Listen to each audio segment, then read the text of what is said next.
I think, if we're talking about your show,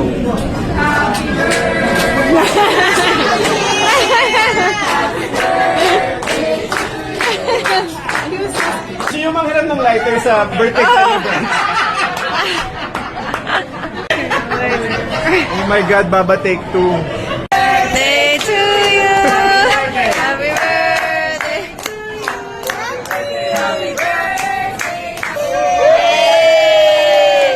She's gonna cry. Oh, there she goes. Wala na mamatay. Yay!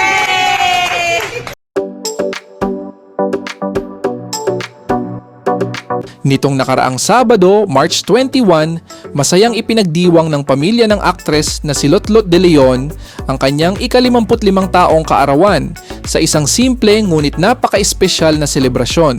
Ginanap ang intimate celebration sa isang restaurant kung saan nagsama-sama ang kanilang pamilya at malalapit na kaibigan na puno ng tawanan, kwentuhan at pagmamahalan ang buong gabi.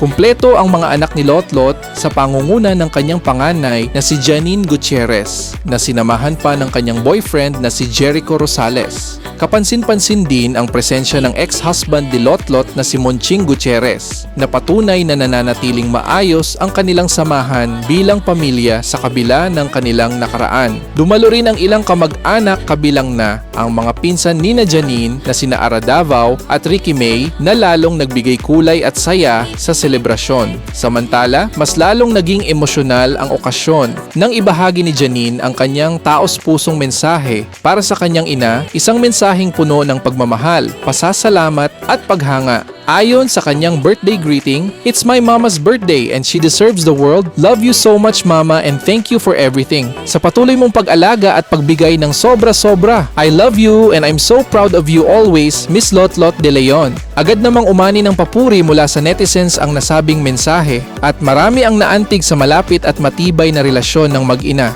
Sa kabuuan, ang selebrasyon ng ika-55 taong kaarawan ni Lotlot De Leon ay hindi lamang isang simpleng salo-salo, kundi isang patunay ng pagkakaisa ng pamilya, wagas na pagmamahalan at respeto sa isa't isa, isang bagay na tunay na kahanga-hanga sa mundo ng showbiz.